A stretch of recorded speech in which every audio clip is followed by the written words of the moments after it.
గంపా నాగేశ్వర గారు దగ్గర ఇంపాక్ట్ అనేటటువంటి సంస్థలో మేము పనిచేస్తున్నాము. మా మోటో ఏంటంటే మాకు తెలిసిన విషయాల్ని మీ అందరితో షేర్ చేసుకోవడం కోసం మీ ముందుకు వచ్చాం. ముఖ్యంగా మనం గమనించాల్సింది ఏంటంటే సక్సెస్ అవ్వాలంటే ఏం చేయాలి, మనం సక్సెస్ ఎలా అవుతాం, సక్సెస్ కావాలంటే మనలో ఏముండాలి,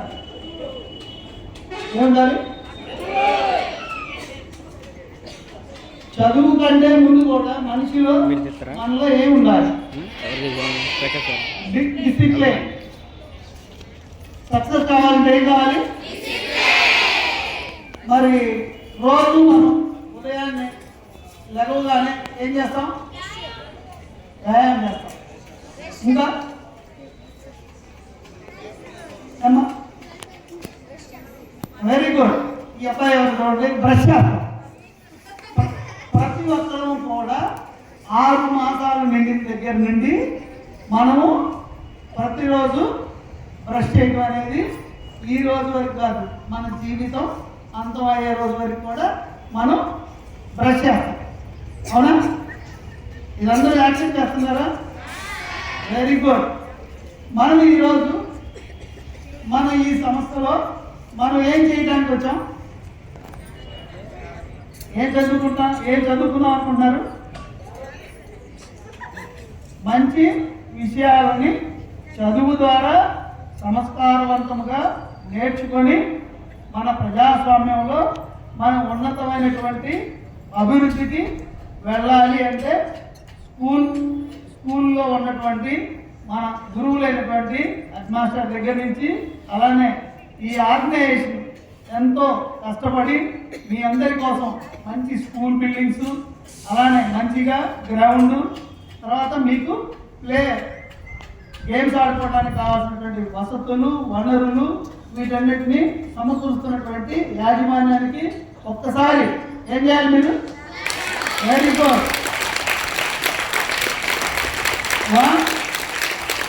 నేను 3 స్టెప్స్ ఇస్తాను, 3 స్టెప్స్లో కొట్టాలి.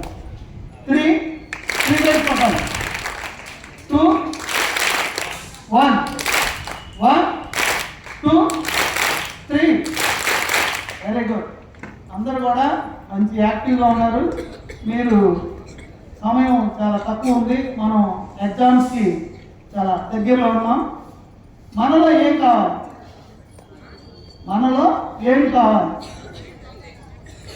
టైం కావాలి. అవునా? మనకి ఏం కావాలి? టైంని మనం ఎలా వాడుకోవాలి?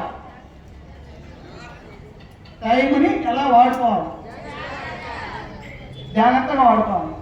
మనం రోజు ఎన్ని గంటలకు లెగవాలి? 5 గంటలు. Very good. మనం ఎవరితో పోటీ పడాలి? ఎవరితో? చదువుతో, పక్క ఫ్రెండ్తో, పక్కనున్న అమ్మాయితో ఎంతైనా పోటీ పడాల్సింది. మన స్కూల్లో ఫస్ట్ ఎవరైతే వస్తే వాళ్ళతోనేనా? ఇంకా ఎవరితోనైనా పోటీ పడవచ్చా? పడాలా లేదా? పడాలి.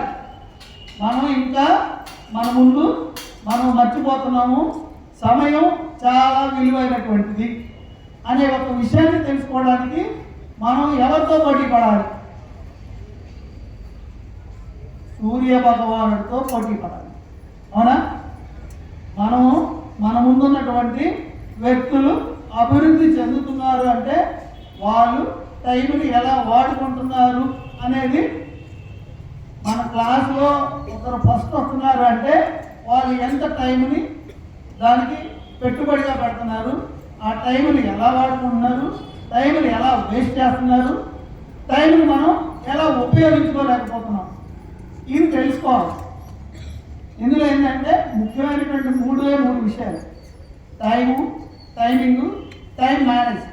మీలో ఎవరైనా టైమింగ్ని కానీ టైంని మేనేజ్ చేయడం కానీ తెలుసా? అసలు టైం అంటే ఏంటి? తెలుగులో ఏమంటారు టైంని? Very good. మరి ఈ సమయాన్ని ఎలా వాడుకోవాలి? ఓకే, మనం ఈ సమయాన్ని వాడుకోవడానికి మనలో ఎలాంటి లక్షణాలు ఉండాలి? ఏనా మంచి లక్షణం ఉండాలి. మరి సమయాన్ని వాడుకోవడానికి మనలో కూడా సమయం ఉండాలంటే మనం ఏం చేయాలి? సంస్కారవంతంగా ఉండాలి, సద్వినియోగం చేసుకునేలాగా ఉండాలి, సమయాన్ని పాలించేలాగా ఉండాలి. మనలో ఉన్నాయవి సమర్థవంతంగా వాడుకోవాలి అంటే 3 పాయింట్లు తెలుసుకోవాలి అంటే టైంని మేనేజ్ చేయాలి. టైంని మేనేజ్ చేయగలమా? కాలం అయిపోతుంది, అయిపోయినటువంటి కాలాన్ని మనం మేనేజ్ చేయలేం. టైమింగ్లో వెళ్ళాలంటే ఏం చేయాలి?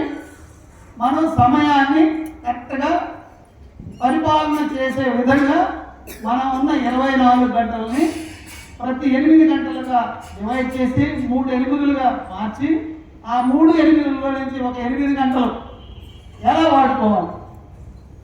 2 గంటలు వ్యాయామంకి, 2 గంటలు మనం చదువుకి, అట్లా 4 భాగాలుగా ఒక 8 గంటలు వాడుకోవాలి. ఒక 8 గంటలకి స్కూల్ వాతావరణంలో ఉండాలి. ఒక 8 గంటలు నిద్రపోవడానికి మనం నిర్ణయం తీసుకొని ఉండాలి. ఓకేనా? అర్థమైందా? 24 గంటల్ని ఏ విధంగా వాడుకోవాలో తెలియాలి. అలానే ఈ స్కూల్లో మంచి మార్కులు సాధించాలి అంటే మనం ఏం చేయాలి? మంచి మార్కులు సాధించినటువంటి వాళ్ళు ఈ టౌన్లో ఫస్ట్ ఉండాలి. ఈ స్కూల్కి మంచి పేరు తేవాలి. వాళ్ళ దగ్గర ఎలా టైం వాడుకొని వాళ్ళు టైంగా మంచిగా చదువుకొని మంచి మార్కులు సాధిస్తున్నారు అంటే మీరు తెలియనటువంటి వాళ్ళు తెలుసుకోవాలి అంటే ఉదయాన్నే 5ంటికి లేవాలి, 6ంటికి లేచిన వాళ్ళు, తర్వాత అట్లానే 8 గంటలు లేచిన వాళ్ళు 3 ఉంటారు. 5 గంటలు లేచిన వాళ్ళు చేతులు ఎత్తండి. నిజం చెప్పాలి, వీళ్ళందరికీ చప్పట్లు పట్టండి. 6 గంటలు లేచేవాళ్ళు చాలామంది ఉన్నారు. మరి 7 గంటలు లేచేవాళ్ళు ఉన్నారు, మహానుభావులు. వాళ్ళు ఏంటంటే వాళ్ళ నాన్నగారు బతుకులాడుతూ ఉంటాడు, అయ్యాలేయ్యా అయ్యాలేయ్యా స్కూల్కి వెళ్ళాలయ్యా అంటాడు. వెరీ గుడ్, వాళ్ళు కూడా ఉన్నారు. వీళ్ళు ముగ్గురిని నేను ఎందుకు అడుగుతున్నాను? 5ంటికి లేచే వాళ్ళ గురించి అడిగాను, 6ంటికి లేచే వాళ్ళ గురించి అడిగాను, 7 గంటలు లేచిన వాళ్ళని అడిగాను. స్కూల్కి ఇక్కడికి 9ంటికి రావాలి. స్కూల్కి 9ంటికి రావాలా లేదా? మరి అందరూ 8 గంటల పాటు ఈ స్కూల్లో చదువుకోవడానికి, మాస్టర్లు చెప్పిన విషయాలు వినడానికి శ్రద్ధగా మంచి డ్రెస్తో స్కూల్కి వస్తారు. మధ్యాహ్నం లంచ్ బ్రహ్మాండంగా పెడతారు. ఓకేనా? మళ్ళా ఈవినింగ్ ఇంటికి వెళ్ళిన తర్వాత అమ్మా నాన్న మా అబ్బాయి ఎంతో కష్టపడి వచ్చారని స్నాక్స్ రెడీగా ఉంటాయా లేదా? వాళ్ళ బాధ్యత వాళ్ళు తల్లిదండ్రులుగా వీటన్నిటినీ నిర్వహిస్తూ మా అబ్బాయి స్కూల్లో మంచి మార్కులు రావాలి, అలానే మా అబ్బాయి కానీ మా అమ్మాయి కానీ మంచి డ్రెస్తో ఉండాలి, అలానే ఉన్నతమైనటువంటి స్థితికి ఎదగాలి. ఇక్కడ ఈ స్కూల్లో చెప్పే మాస్టర్లు చెప్పిన ప్రతి విషయాన్ని గమనించి ప్రతి పిల్లవాడు అభివృద్ధి చెందాలి అనే తల్లిదండ్రులు కష్టపడి మిమ్మల్ని స్కూల్కి పంపుతారు. మీరు ఇక్కడ 5 గంటలకు లేచిన వాళ్ళ దగ్గర సమయం ఉంటుంది. సమయం ఉంటుందా లేదా? 5ంటికి లేచిన ఆయన దగ్గర స్కూల్కి 9ంటికి రావాలంటే ఎన్ని గంటల సమయం ఉంటుంది? 4 గంటలు ఉండిద్దా? మరి 6ంటికి లేచిన ఆయన దగ్గర 3 గంటలు, మరి 7ంటికి లేచిన ఆయన దగ్గర 2 గంటలు. మరి ముగ్గురిని డిఫరెన్స్ ఏంటి? ఇలా ముగ్గురు వలన వచ్చేటటువంటి తేడా ఏంటి? 5ంటికి లేచిన వాళ్ళ దగ్గర నాకు తెలిసినటువంటి విషయం ఏంటంటే చదువుకోవడానికి సమర్థవంతమైనటువంటి సమయాన్ని వాడుకుంటాడు. ఎలా వాడుకుంటాడు? ఉదయాన్నే లేవగానే అందరితో పాటు బ్రష్ చేస్తాడు, ఆహారంగా బ్రష్ చేస్తాడు, తర్వాత వ్యాయామం చేస్తాడు, తర్వాత ఇంట్లో పనులకి అతను ఎంతో కొంత, అమ్మాయి అయితే అమ్మాయి, అబ్బాయి అయితే అబ్బాయి, వాళ్ళు సమర్థవంతంగా తల్లిదండ్రులకి ఉపయోగపడతారు. స్కూల్ రావడానికి వాళ్ళ దగ్గర కావాల్సిన సమయం ఉంటుంది. 6ంటికి లేచినటువంటి వాళ్ళకి వాళ్ళు ఎలా ఉంటారు? వాళ్ళ దగ్గర కూడా సమయం ఉంది, కానీ 5ంటికి లేచినటువంటి సమయం వీళ్ళ దగ్గర ఉండదు. అంటే ఏడింటికి లేచినాడు పరిస్థితి చూడండి. అతని గురించి మాట్లాడుకుందాం. ఏడింటికి లేచిన ఎలా ఉంటాడు? చాలా ఇబ్బందికరంగా లేచి కళ్ళు మొహం తోముకుంటానే లేస్తాడు, ఇంకా తోముతానే ఉంటాడు, నిద్రలో ఇంకా తోముతానే ఉంటాడు. వాళ్ళమ్మ వచ్చి పెట్టింది, అయ్యా నిద్ర బాబా అక్కడ తోముకో పళ్ళు సరిగా స్కూల్కి వెళ్ళాలి అంటాడు. అంటదా లేదా? నిజం చెప్పండి. ఏడింటికి లేచిన వాళ్ళ దగ్గర ఉండేటటువంటి లోపం ఇది. అంటే మనం ఇక్కడ ఏంటంటే టైమింగ్ టైం మేనేజ్ చేయదు. మనందరం కూడా టైమింగ్లో ఉంటే టైంను వాడుకోగలుగుతాం. టైంని మనకి ఎవరు మేనేజ్ చేయలేరు. ఈ ప్రపంచంలో మేనేజ్ చేసినటువంటి వ్యక్తి ఉన్నాడంటే నాకైతే తెలియదు. మీకు ఏమన్నా తెలుసుంటే చెప్పండి. అందుకని టైమింగ్ని మేనేజ్ చేయడం ప్రయత్నం చేయొద్దు. టైమింగ్లో రండి, టైంను వాడుకోండి. మన ముందు ఎగ్జామ్స్ ఉన్నాయి. ఎగ్జామ్స్లో కూడా మనం ఎగ్జామ్ పేపర్ ఇచ్చిన దగ్గర నుంచి మనం ఎలా రియాక్ట్ అవ్వాలనేది ఆల్రెడీ మన ఉపాధ్యాయులు అందరూ చెప్పుకుంటారు. అంటే ప్రత్యేకంగా మేము చెప్పట్లేదు. మేము వచ్చింది ఏంటంటే మీ యొక్క అవసరాలు, మీ యొక్క అనవసరమైనటువంటి విషయాలు, మీరు అత్యవసరంగా ఏ విషయాలు వాడుకుంటున్నారు, ఎలా వాడుకోలేకపోతున్నారు. అలానే ఈ వేదిక మీదకి వచ్చి మాట్లాడాలి అంటే ప్రతి ఒక్కరు మాట్లాడే అవకాశాన్ని తీసుకోవాలి. అలానే ఇక్కడ జరిగేటటువంటి కార్యక్రమాలన్నింటిలో కూడా ఏది కండక్ట్ చేస్తే టీచర్ గారు ఏది కండక్ట్ చేసి ఇక్కడ ఒక డ్యాన్స్ పర్ఫామ్ చేయాలి అంటే నేను చేస్తాను ముందుకు రావాలి. ఈ వేదికను ఎవరైతే ఆక్యుపై చేస్తారో వాళ్ళు మంచి అభివృద్ధికి దోహదపడుతుంది. నేను కాదు నా పక్కన అమ్మాయి చెప్పింది అని అనుకుంటే ఆ అమ్మాయి చెప్తానే ఉంటుంది, ఆ అమ్మాయి అభివృద్ధి చెందుతానే ఉంటుంది, మనం వెనకబడిపోతూ ఉంటాం. ఓకే, ఇప్పుడు మనం టైమింగ్ గురించి మాట్లాడుతున్నాం. మనం ఇంకొక 3 విషయాలు మాట్లాడుతున్నాం: అవసరం, అత్యవసరం, అనవసరం. ఈ 3 ఏంటి? మనందరం అవసరానికి వస్తున్నాం స్కూల్కి, అనవసరానికి వస్తున్నాం. Very good. అందరూ అవసరానికి వస్తుంది. అత్యవసర పరిస్థితులు ఏమన్నా వస్తున్నారా? చేతులు పైకి ఎత్తచ్చు. మీ నాన్నగారు ఇబ్బంది పెడతాను, మీ అమ్మ ఇబ్బంది పెడతాను, లేదా స్కూల్ మాస్టర్ మనం రాలేదని బాధపడతాడని వచ్చేవాళ్ళు అత్యవసరమైన పరిస్థితులు ఉంటారు. అనవసరం ఇవాళ స్కూల్కి రాదు, అసలు స్కూల్ జోలికే రాదు. అనవసరం మనకి అవసరం లేదు. మనకు అత్యవసరం కావాలి, అవసరం కావాలి. అనవసరంలో ఎంత టైం ఉంటుంది, అత్యవసరంలో ఎంత టైం ఉంటుంది, అవసరంలో ఎంత టైం ఉంటుంది. ఈ 3 రకాల టైమింగ్స్గా మనం విభజించుకొని మన ఎగ్జాంపుల్స్ చెప్పుకోవచ్చు. మీరు స్కూల్కి వస్తున్నారు కాబట్టి మీకు కొద్దిగా డిఫరెంట్గా చెప్పాను. ఇక్కడ 3 పాయింట్స్ చాలా జాగ్రత్తగా, అవసరం ఇక్కడ ఉంది, అత్యవసరం ఇక్కడ ఉంది, అనవసరం ఇక్కడ ఉంది. అనవసరంలో ఉన్నటువంటి టయాన్ని మొత్తాన్ని అవసరానికి కనుక కల్పించామనుకో మన ఎగ్జామ్స్లో మనం మంచి అభివృద్ధికి దోహదపడుతుంది. అత్యవసరం ఎప్పుడంటే అనుకోని సంఘటన జరిగినప్పుడు, మనం వచ్చేటప్పుడు స్కూల్కి వచ్చేటప్పుడు గేట్ వేస్తే లేటుగా వస్తే మాస్టర్కి చెప్పాల్సినటువంటి విషయాన్ని చెప్పే విషయంలో అది అత్యవసరం వాడుకోవాలి. ఇది ఈ యొక్క ఎడ్యుకేషన్. మీరు ఈ ఎడ్యుకేషన్లో పార్ట్ ఆఫ్ లైఫ్ ఇది. మీరు ఈ స్కూల్ నుంచి ఇంటర్మీడియట్, ఇంజనీరింగ్, ఇంకా మంచి ఐఏఎస్, ఐపీఎస్ ఏది కొట్టాలంటే కొట్టచ్చు. వాటన్నిటికీ కూడా మన స్కూల్ వాతావరణంలో ఇచ్చినటువంటి మన టీచర్లు చెప్పినటువంటి ఈ చదువు చాలా తరతరాలుగా అభివృద్ధి చెంది మరొక తరానికి మనం ఇదే వేదిక మీద మీరు మాట్లాడే అవకాశం, మరి ఉన్నతమైన మంచి కంపెనీలు, మంచి ఆర్గనైజేషన్లో పనిచేసి మన ఈ స్కూల్కి మంచి పేరు తెస్తారని, చీరాల్లో మనం బాగా చదువుకున్నాం పలానా స్కూల్లో అని చెప్పుకునే స్థితికి మీరు ఎదగాలని నేను మనసారా కోరుకుంటున్నాను. సో అందుకని మీరు ఎవరు కూడా అత్యవసర పరిస్థితుల్లో ఉండొద్దు, అవసరమైన పరిస్థితిలో ఉండండి. ఇంటి పనుల దగ్గర నుంచి మన స్కూల్కి వచ్చే వరకు. అలానే మీ జీవితంలో మీరు అభివృద్ధి చెందాలి అంటే ఏం చేయాలి? సమయాన్ని ఎట్లా వాడుకోవాలి? సమయాన్ని ఎట్లా వాడుకోకపోతే ఏమైంది? మన మనసు మనమే వాడుకుంటామా, వేరే వాళ్ళు వాడుకుంటారా? మనమే వాడుకుంటాం. అట్లా మన ఫోన్ మనమే వాడుకుంటామా, వేరే వాళ్ళు వాడుకుంటారా? మనమే వాడుకుంటాం, వేరే వాళ్ళు వాడుకుంటారా? మన కళ్ళు మనమే వాడుకుంటాం, వేరే వాళ్ళు వాడుకుంటారా? మన కళ్ళు మనమే వాడుకోవాలి, మన మనసు మనమే వాడుకోవాలి, మన సెల్ ఫోన్ మనమే వాడుకోవాలి. మీ అందరూ సెల్ ఫోన్ వాడుతున్నారా లేదా? వాడుతున్నారా? అవసరమా మీకు? అనవసరమా? అనవసరమేనా? అవసరం కూడా ఉండొచ్చు అనుకుంటున్నాను నేను. అవసరం అనుకున్న వాళ్ళు ఎంతమంది చేతులు ఎత్తండి. నిజం చెప్తున్నా, అందరూ అలా ఉండద్దు. అవసరం ఉంది, దానిలో కూడా మంచి మంచి యాప్స్ ఉన్నాయి, మంచి మంచి మనకు తెలియని పాయింట్స్ అన్ని కూడా ఇప్పుడు గూగుల్లోకి వెళ్ళి అన్ని విషయాలు కూడా ఇప్పుడు ఏఐ కూడా మనకి ముందుకు వచ్చింది.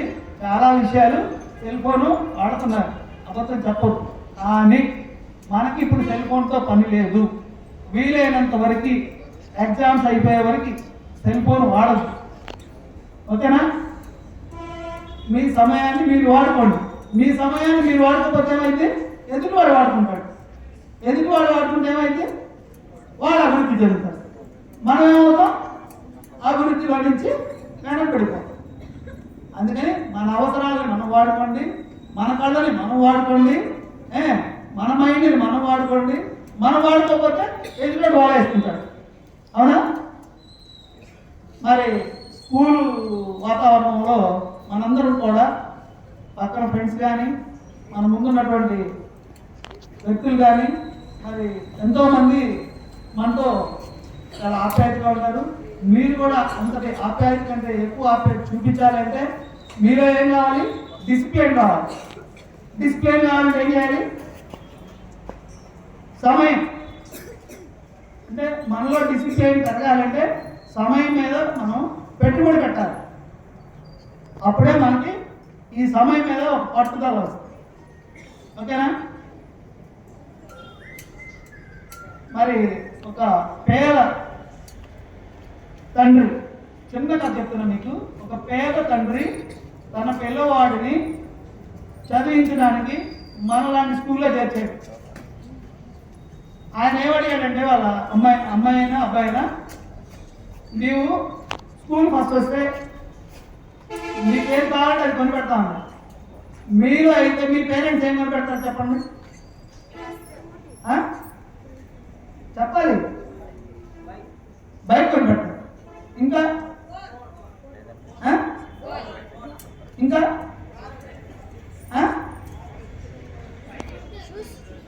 ఇక్కడ పాయింట్ అర్థం చేసుకోవాలి. పేద వాడు వాళ్ళ పేరెంట్ అతను ఏం చేస్తాడు? చాలా కష్టపడి కట్టెలు కొట్టుకుంటా ఎంతో కష్టపడి ఆ పిల్లవాడిని లేకపోతే ఆ పాపని చదివిస్తూ ఉంటాడు. ఆయన కోరింది ఏంటంటే, అమ్మా నేను చాలా కష్టపడుతున్నా, నా కష్టం గురించి నువ్వు ఆలోచించబాక, నేను నిన్ను స్కూల్ ఫస్ట్ చూడాలి అనేటువంటి ఆనందంతో ఒకే ఒక చిన్న ఆఫర్ చేశాడు. మంచి హోటల్లో, స్టార్ హోటల్లో ఒక మంచి దోశ పెట్టించాలని ఒక ప్రతిపాదన చేసుకున్నాడు వాళ్ళ పాపకు. చూడండి, కోరిక ఎందుకో తెలుసా? మీరు అందరూ బైకు, సైకిల్, ఇంకోటి అన్నారు. ఇవన్నీ కాదు, ఒక దోశకి ఎంత ఇంపార్టెన్స్ ఉందో చూడండి. ఆ పాప దోశ కోసం స్కూల్ ఫస్ట్, స్కూల్లో కూడా టౌన్ ఫస్ట్. దోశ తినడానికి హోటల్కి వెళ్ళారు, మంచి హోటల్. ఆ హోటల్లో ఒక సర్వర్ వచ్చి జస్ట్ అడిగాడు, ఏమని? ఆర్డర్ చెప్తే ఒక దోశ చెప్పాయా అన్నాడు. అదేంటి మీరు తినరా? అయ్యా నేను దోశ తినే అర్హత నాకు లేదయ్యా, నేను చాలా కష్టపడి మా పాపని చదివి ఫస్ట్ వస్తే, టౌన్ ఫస్ట్ వస్తే నేను దోశ పెట్టిస్తానని నేను హోటల్కి వచ్చానయ్యా. సర్వర్ ఏం చేశాడు తెలుసా? నేను పనిచేసే దానిలో నుంచి నా జీతంలో డబ్బులు నేను మీకోసం, నేను మీ ఆర్డర్ తీసుకొని వెళ్ళి కౌంటర్ దగ్గరికి వెళ్ళి, సార్ ఇంకొక దోశ కూడా కావాలి నేను. అదేంటి ఒక దోశ చెప్తున్నాడు, నువ్వు రెండో దోశ అంటున్నావు అని అడిగాడు. అంటే సార్ ఆయన చాలా పేదవాడండి, వాళ్ళ అమ్మాయి క్లాస్ ఫస్ట్ వస్తే దోశ పెట్టిస్తారని మనం హోటల్ వేలాడుకుంటూ వచ్చాయంటండి. ఆయన చూసిన తర్వాత నాకు నా జీతం డబ్బులతో, నా జీతంలో వచ్చే డబ్బులు తగ్గించుకొని నేను పే చేస్తానండి అని చెప్పి అనగానే ఏ టేబుల్ అయితే దగ్గరికి వెళ్ళి ఓనర్ని అడిగాడో ఆ ఓనరు ఆ టేబుల్ దగ్గరికి లేచి మన వెంటనే ఈ ఆర్డర్ చెప్పినటువంటి వాళ్ళ దగ్గరికి వచ్చి వాళ్ళని అడిగి ఏంటి మీరు కాదు మా కుర్రోడు కూడా కాదు మేమండి మీరెవరో డబ్బులు ఇవ్వద్దు అని చెప్పేసి వాళ్ళు వెంటనే దోశ ఆర్డర్ చేయడం జరిగింది. దోశ తిన్నారు. వాళ్ళు వెళ్తా థ్యాంక్స్ చెప్పారు. అంతా బాగా ఉంది. ఇంకా తర్వాత తను మళ్ళీ ఐఏఎస్ ఐపీఎస్లో కూడా స్టేట్ ఫస్ట్ కొట్టేసి ఆవిడకి పోస్టింగ్ కూడా అదే టౌన్లో పోస్టింగ్ ఇవ్వడం జరిగింది. ఆ పోస్టింగ్ ఇచ్చినప్పుడు ఆవిడ ఎప్పుడైతే 10th క్లాస్లో ఏ దోశ అయితే తిందో అదే హోటల్లో ఆ ఊరికి కలెక్టర్గా వచ్చి రావటం ఫలానా హోటల్లో ఒక 2 టేబుల్స్ అరేంజ్ చేయండి అని చెప్పేసి ఆర్డర్ పాస్ చేసి సరే 2 టేబుల్స్ తన సిబ్బందితో పాటు వెళ్ళగానే హడావిడిగా వాళ్ళందరూ కూడా వచ్చేసి బాగా ఏర్పాట్లు చేయగానే మీ దగ్గర ఉన్నటువంటి స్టాఫ్ ఎంతమంది ఉన్నారో వాళ్ళందరికీ ఎమ్మెల్యే ఆఫర్ చేసి వాళ్ళందరికీ బట్టలు అరేంజ్ చేసి ఇదేంటంటే మీరు కలెక్టర్ గారు మీరేంటి మాకు చేయటం ఇలా చేసేది అని ఎవరికి వాళ్ళే చూస్తున్నారు, వెయిట్ చేస్తారు. లేదండి నేను 10th క్లాస్లో ఫస్ట్ రావడానికి మా నాన్న ఆ రోజుల్లో కష్టపడి కట్టెలు కొట్టి నన్ను ఇలా చదివించి ఇంత ప్రయోజనం చేశారు. ఆ రోజున మీ హోటల్ వాళ్ళు నాకు దోశ పెట్టారు. ఈ రోజున నేను కరెక్ట్గా ఈ ఊరు రావడం నాకు ఎంతో ఆనందంగా ఉంది. అదే ఫస్ట్ పోస్టింగ్ ఇక్కడే ఇచ్చారు. నేను మీ అందరికీ బట్టలు కట్టాలనుకున్నాను అని పెట్టారు. అప్పుడు వాళ్ళు ఎంత హ్యాపీగా ఫీల్ అయ్యారు. మరి అలాగే మీరు కూడా మంచిగా అభివృద్ధి చెంది మీరు కూడా ఈ స్కూల్ పర్ఫార్మర్గా మంచిగా అభివృద్ధి చెంది మీ తల్లిదండ్రులు వచ్చి అనిల్ రెడ్డి గారిని వచ్చి అభినందించి టీచర్ గారు వాళ్ళందరినీ అభినందిస్తే మీరు కూడా అభినందిస్తారా? లేకపోతే ఇలాంటి చూస్తూ ఉంటారా? అభినందిస్తారు. మరి అమ్మాయికి చప్పట్లు పట్టాలా లేదా? మనం అందరం అమ్మాయి కష్టపడిందా లేదా? ఈ చిన్న కథ మీకు ఎందుకు చెప్పారంటే మీరు సంస్కారవంతంగా సమయాన్ని వేస్ట్ చేయకుండా మనం ముందున్నటువంటి ఎగ్జామ్స్ ప్రతిదీ కూడా విలువలతో కూడిన విధంగా క్యాలిక్యులేట్ చేసుకొని సమయాన్ని వేస్ట్ చేయకుండా మన విద్యార్థులందరూ కూడా ఈ స్కూల్ని ప్లస్ మీ భవిష్యత్తుని ఉన్నత శిఖరాలకు తీసుకెళ్లాలని మనసారా కోరుకుంటూ నాకు ఈ అవకాశం ఇచ్చినటువంటి మా ఆర్గనైజేషన్లో ఉన్న స్కూల్ సిబ్బందికి మరియు టీచర్స్ అందరూ కూడా ఆల్రెడీ మా మాటలు వింటూ మాకు ఇచ్చిన ఈ అవకాశాన్ని వారందరికీ కూడా అభినందనలు తెలియపరుస్తూ ఇంతకు సెలవు.